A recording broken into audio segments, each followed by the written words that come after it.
very loudmouth person with a few advocates inside the apparatus to say, we need now a senior leader for diversity, equity, and inclusion, and this must be incorporated in every single aspect of FBI life.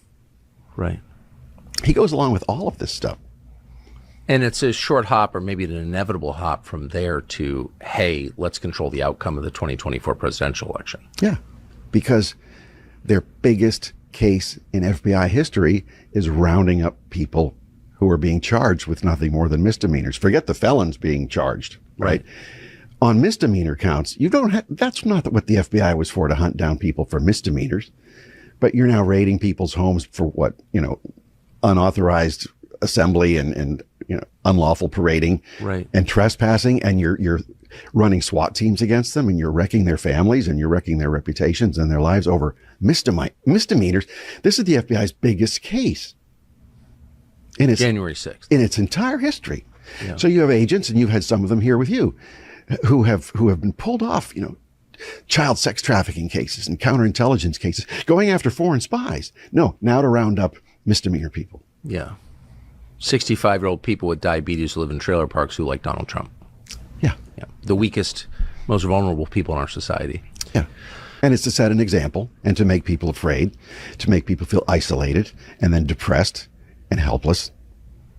But if January 6th is going to be your biggest case, why would you ignore the attempted pipe bombings on Capitol Hill that day? What is that? I don't know. They just had FBI just put out a statement the other day about the Unabomber being busted 29 years ago.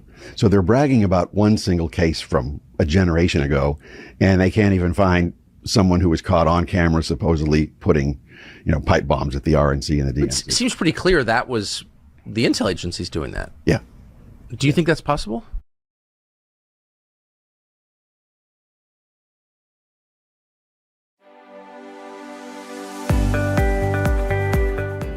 Introducing. I would have thought it was crazy. I was at the Capitol that day. I was on the Senate side, so I live on Capitol Hill. And I thought, well, I'm just going to walk over. And I was kind of bummed because, our country's going to change forever now. And we thought, well, let's just go one last time and see real Americans, So we just went, because I've been to tons of these different protests. And I know the Capitol Police really well because they're my neighbors. Yes. And we were 3 blocks behind the leaders of the group because we just happened to walk into it on Constitution Avenue. And I thought, something's wrong. The hurricane fence is gone.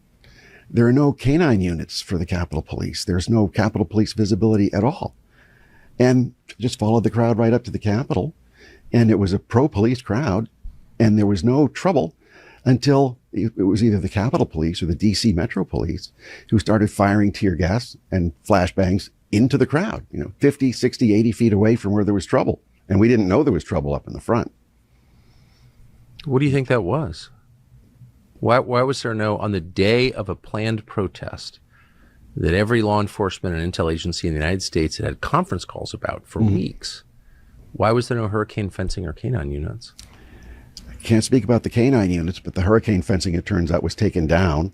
But there was no police presence at all. There was no manpower. In fact, on the way to the march, I walked past Capitol Police headquarters, had a chat with a Capitol policeman who was putting on his shin guards, and he had a billy club, and I was admiring his billy club because it was an old school kind. And they were really relaxed. Even the Capitol Police were relaxed. They were not prepared. Yeah, they had no idea. No. Now, some in the Capitol Police, I think, did have an idea. Yeah. One of them, Yogananda Pittman, who was in charge of intelligence for the Capitol Police. But the Capitol Police doesn't have an intelligence unit. They get their stuff from the FBI and the Secret Service and Homeland Security. So she got what was being supplied by the federal executive branch agencies, but she didn't tell her chief.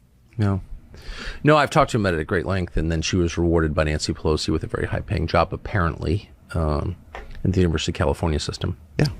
So, yes. So if you were just to end with the big picture question, if you were to guess on the basis of deep knowledge, is this system ever reformed? It doesn't seem like you can have a democracy in a country where the big decisions are made by unelected people whose budgets you don't know and who operate in secrecy. Right. And with even a House of Representatives